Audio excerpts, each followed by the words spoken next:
reminder that our collective future will hinge on our ability to recognize our common humanity and to act together. Ladies and gentlemen, this is the clear and urgent choice that we face here at the dawning of what must be a decisive decade for our world, a decade that will quite literally determine our futures. As a global community, we're challenged by urgent and looming crises, wherein lie enormous opportunities if we can summon the will and resolve to seize these opportunities. Will we work together to save lives, defeat COVID-19 everywhere, and take the necessary steps to prepare ourselves for the next pandemic, for there will be another one? Or will we fail to harness the tools at our disposal as the more virulent and dangerous variants take hold? Will we meet the threat of the challenging climate we're all feeling, already ravaging every part of our world with extreme weather? Or will we suffer the merciless march of ever-worsening droughts and floods, more intense fires and hurricanes, longer heat waves, and rising seas? Will we affirm and uphold the human dignity and human rights under which nations in common cause more than 7 decades ago formed this institution? Will we apply and strengthen the core tenets of the international system, including the UN Charter and the Universal Declaration of Human Rights, as we seek to shape the emergence of new technologies and deter new threats? Or will we allow those universal principles to be trampled and twisted in the pursuit of naked political power? In my view, how we answer these questions in this moment, whether we choose to fight for our shared future or not, will reverberate for generations yet to come. Simply put, we stand, in my view, at an inflection point in history. And I'm here today to share with you how the United States intends to work with partners and allies to answer these questions, and the commitment of my new administration to help lead the world toward a more peaceful, prosperous future for all people. Instead of continuing to fight the wars of the past, we are fixing our eyes on devoting our resources to the challenges that hold the keys to our collective future. Ending this pandemic, addressing the climate crisis, managing the shifts in global power dynamics, shaping the rules of the world on vital issues like trade, cyber, and emerging technologies, and facing the threat of terrorism as it stands today. We've ended 20 years of conflict in Afghanistan, and as we close this period of relentless war, we're opening a new era of relentless diplomacy, of using the power of our development aid to invest in new ways of lifting people up around the world, of renewing and defending democracy, of proving that no matter how challenging or how complex the problems we're going to face, government by and for the people is still the best way to deliver for all of our people. And as the United States turns our focus to the priorities and the regions of the world, like the Indo-Pacific, that are most consequential today and tomorrow, we'll do so with our allies and partners through cooperation at multilateral institutions like the United Nations to amplify our collective strength and speed our progress toward dealing with these global challenges. It is a fundamental truth of the 21st century within each of our countries and as a global community that our own success is bound up in others succeeding as well. To deliver for our own people, we must also engage deeply with the rest of the world. To ensure that our own future, we must work together with other partners, our partners, toward a shared future. Our security, our prosperity, and our very freedoms are interconnected, in my view, as never before. And so, I believe we must work together as never before. Over the last 8 months, I prioritized rebuilding our alliances, revitalizing our partnerships, and recognizing they're essential and central to America's enduring security and prosperity. We have reaffirmed our sacred NATO alliance to Article 5 commitment. We're working with our allies toward a new strategic concept that will help our alliance better take on evolving threats of today and tomorrow. We renewed our engagement with the European Union, a fundamental partner in tackling the full range of significant issues facing our world today. We elevated the Quad partnership among Australia, India, Japan, and the United States to take on challenges ranging from health security to climate to emerging technologies. We're engaging with regional institutions from ASEAN to the African Union to the Organization of American States to focus on people's urgent needs for better health and better economic outcomes. We're back at the table in international forums, especially the United Nations, to focus attention and to spur global action on shared challenges. We are re-engaged at the World Health Organization and working in close partnership with COVAX to deliver life-saving vaccines around the world. We rejoined the Paris Climate Agreement, and we're running to retake a seat in the Human Rights Council next year at the UN. And as the United States seeks to rally the world to action, we will lead not just with the example of our power, but, God willing, with the power of our example. Make no mistake, the United States will continue to defend ourselves, our allies, and our interests against attack, including terrorist threats, as we prepare to use force, if any is necessary. But to defend our vital U.S. national interest, including against ongoing and imminent threats.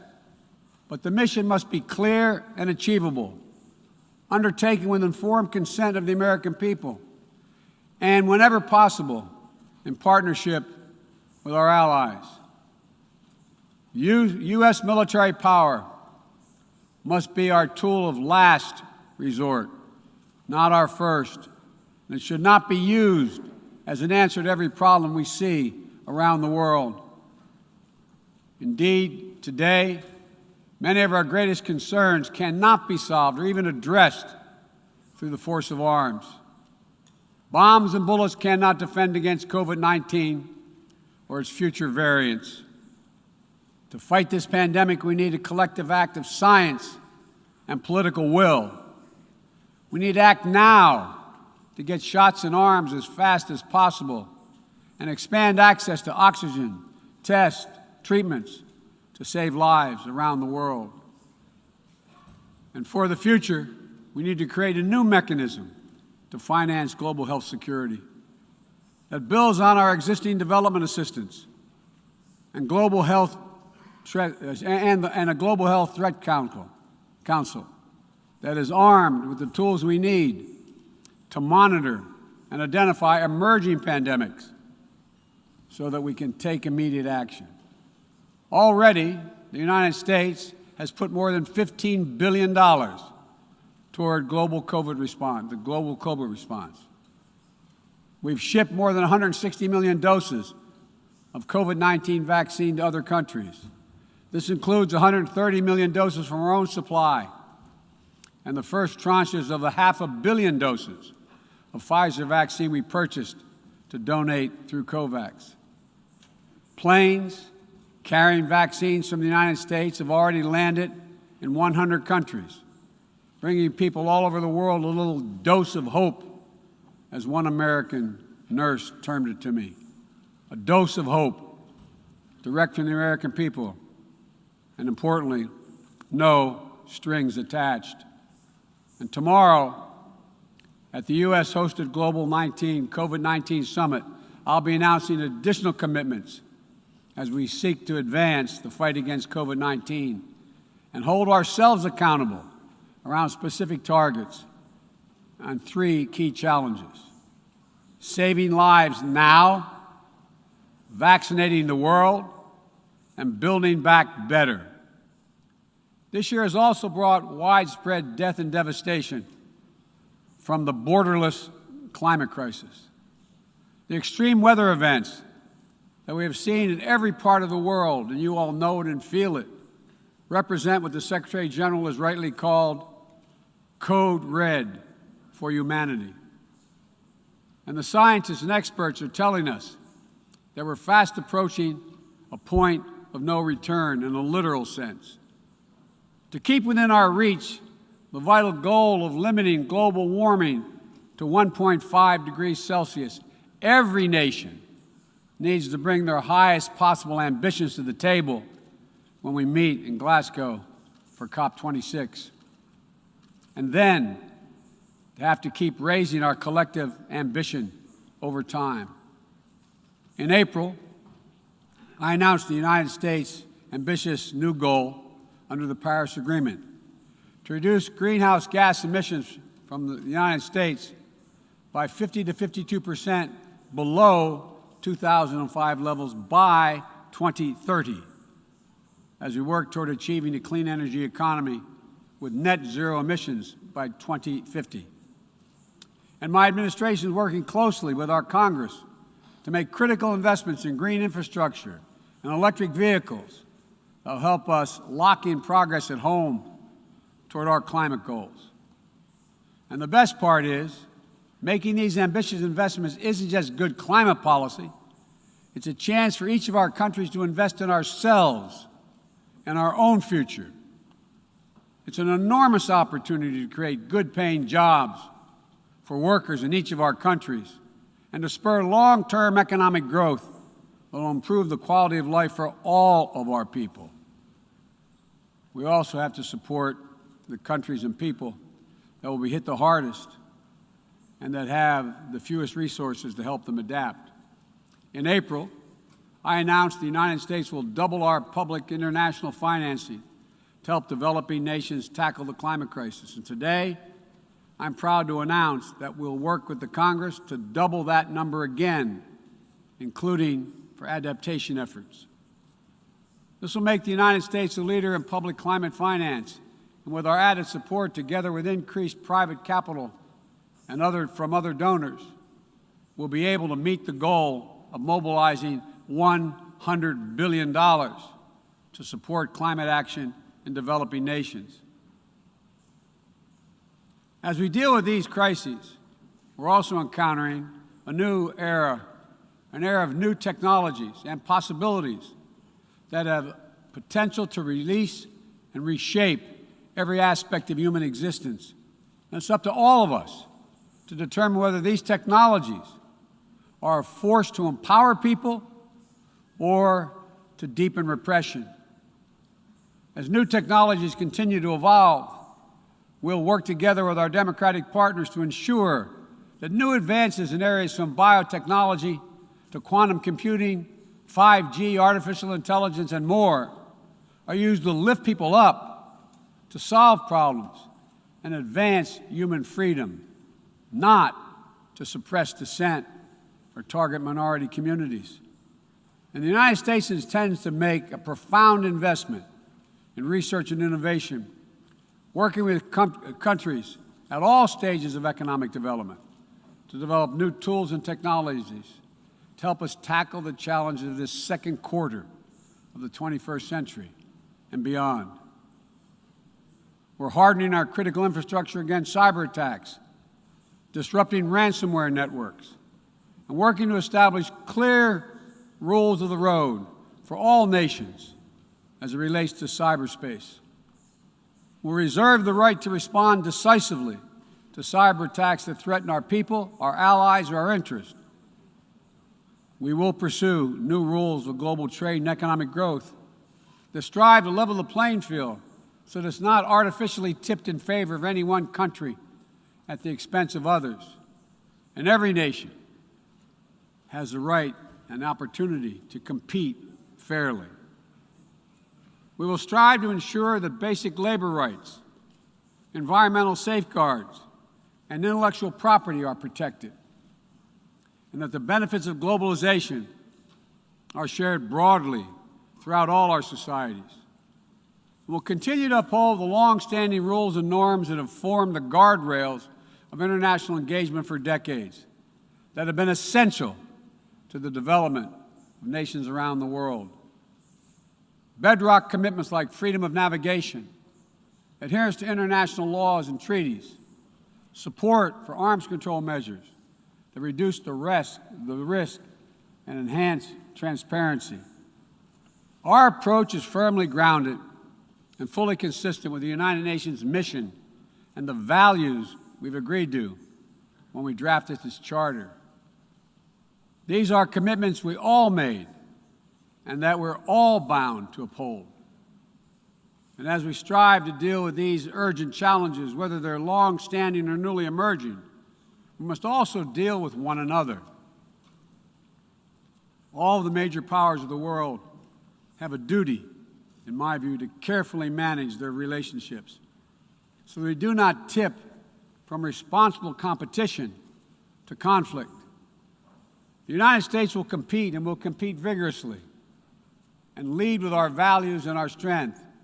We'll stand up for our allies and our friends and oppose attempts by stronger countries to dominate weaker ones, whether through changes to territory by force, economic coercion, technical exploitation, or disinformation.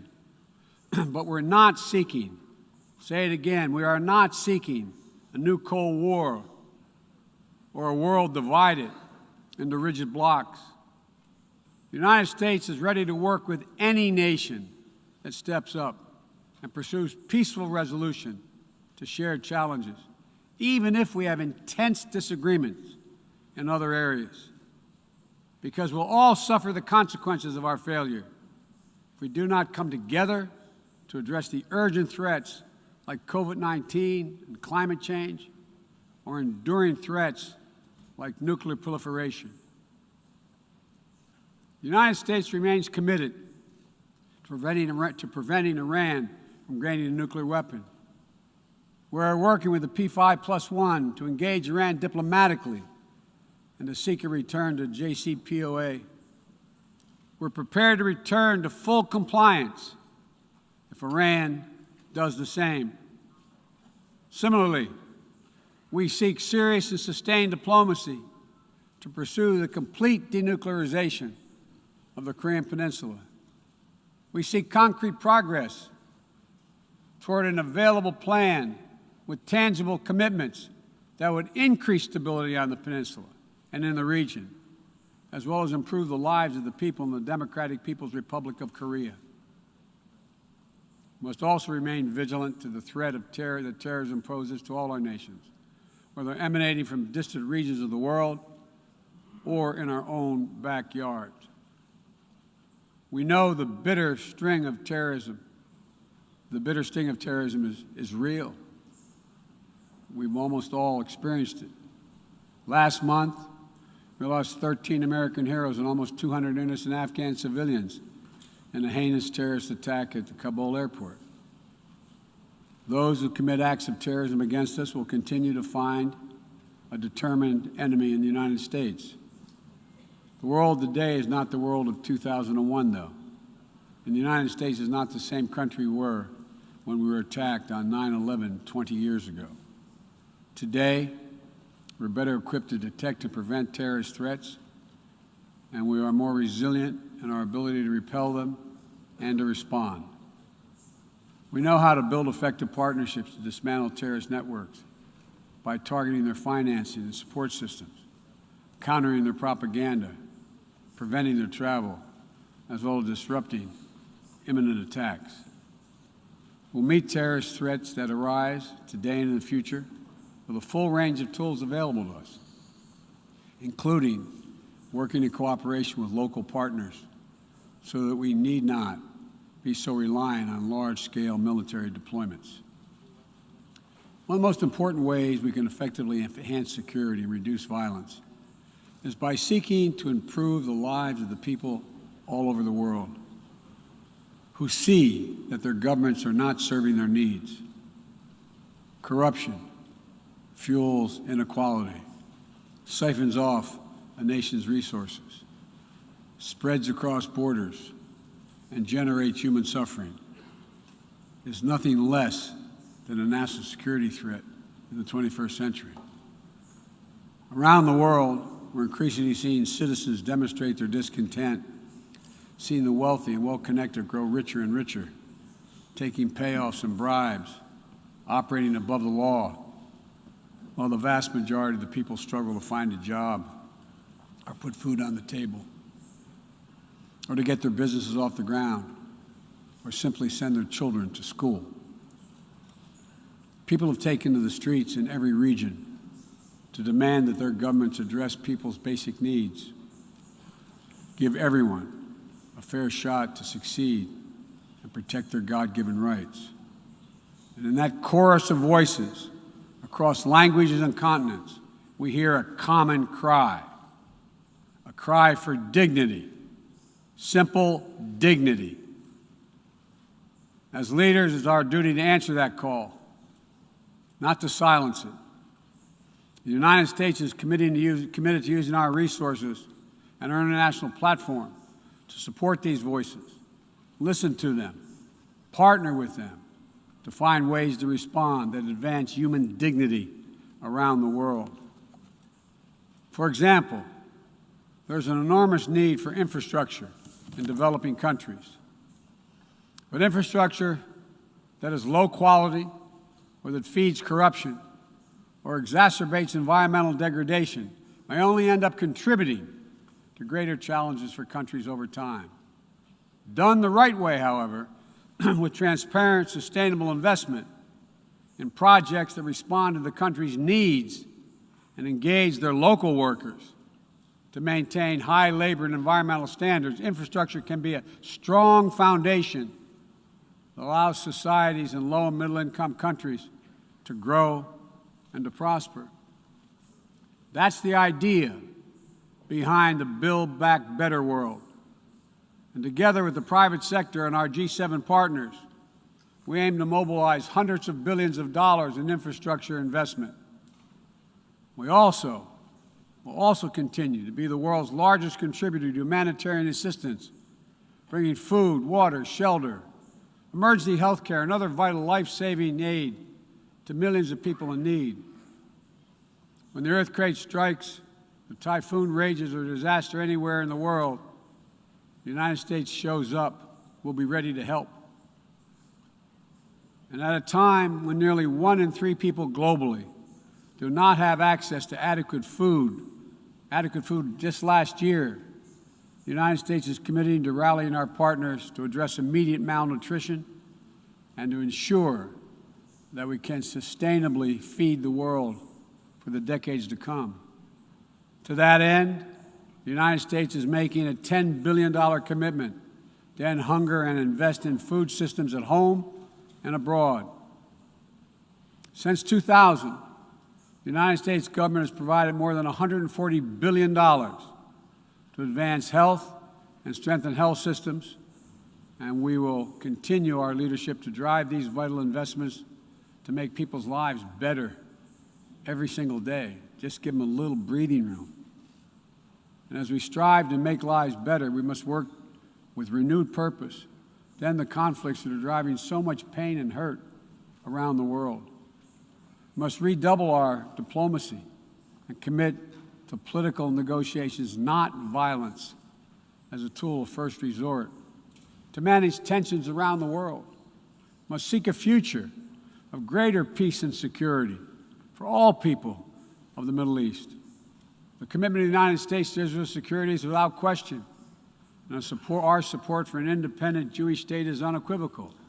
But I continue to believe that a two-state solution is the best way to ensure Israel's future as a Jewish democratic state, living in peace alongside a viable, sovereign, and democratic Palestinian state.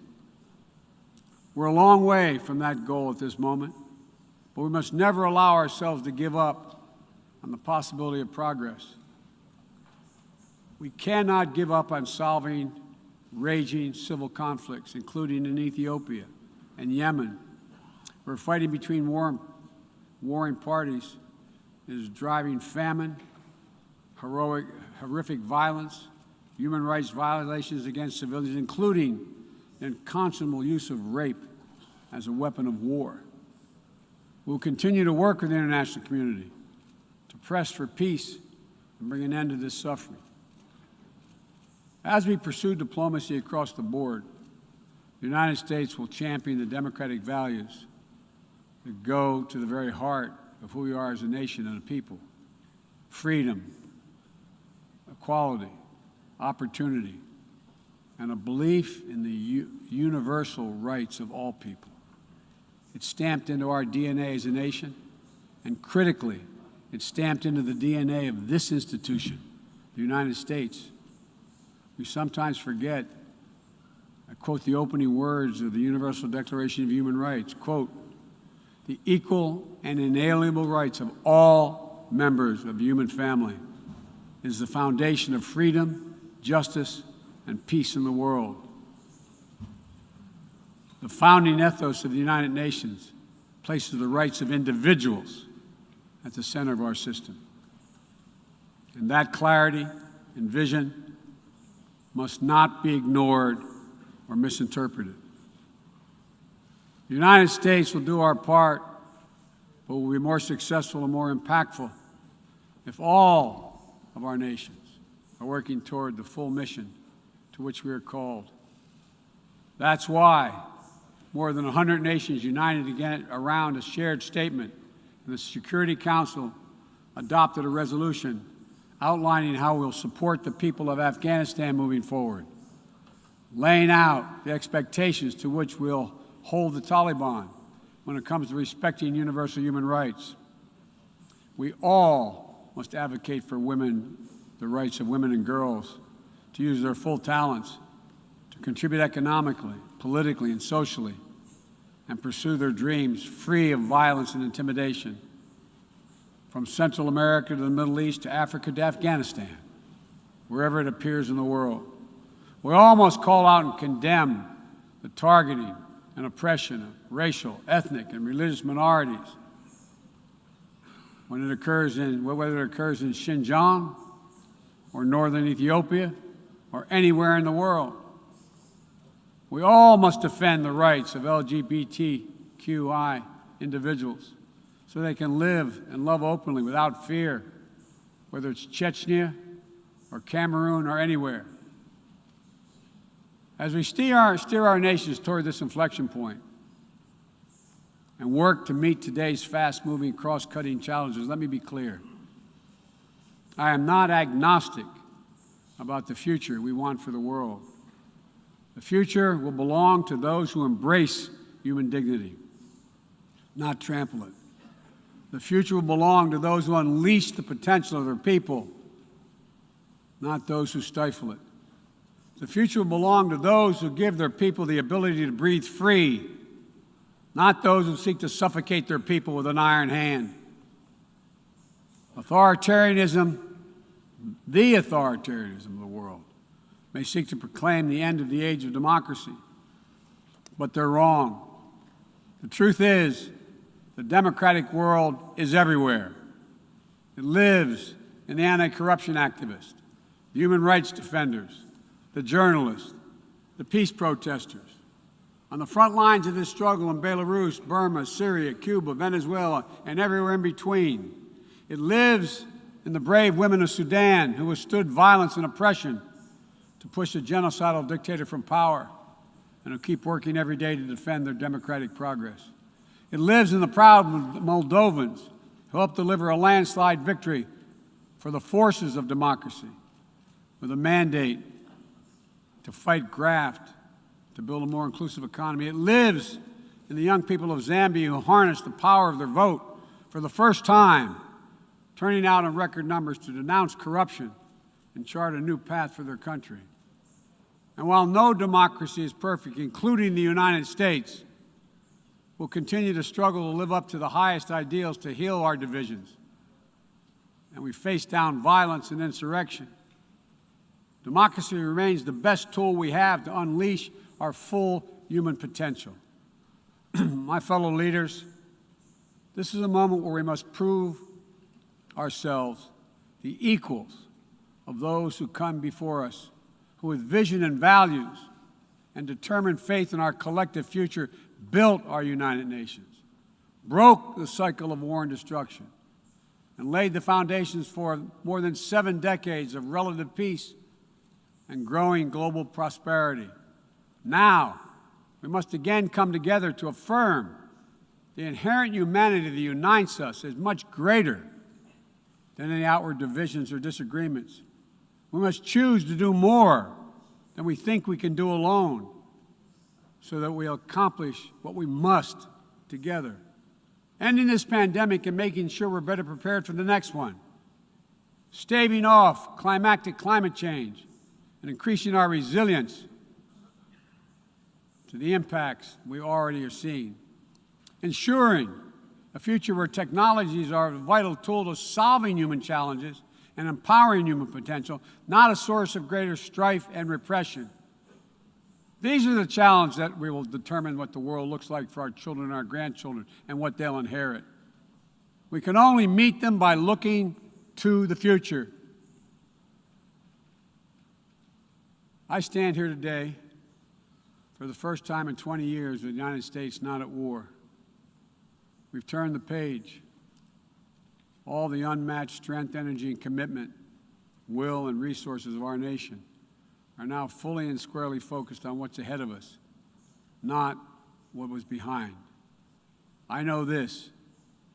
As we look ahead, we will lead. We will lead on all the greatest challenges of our time, from COVID to climate, peace and security, human dignity and human rights, but we will not go it alone. We will lead together with our allies and partners and in cooperation with all those who believe as we do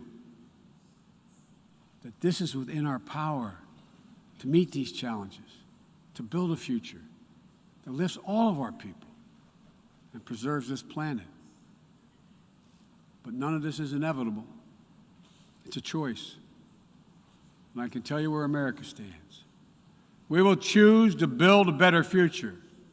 We, you and I, we have the will and capacity to make it better. Ladies and gentlemen, we cannot afford to waste any more time. Let's get to work. Let's make our better future now. We can do this. It's within our power and capacity. Thank you.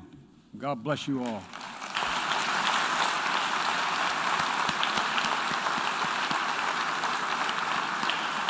On behalf of the General Assembly, I wish to thank the President of the United States of America for the statement just made, and I request protocol to escort His Excellency.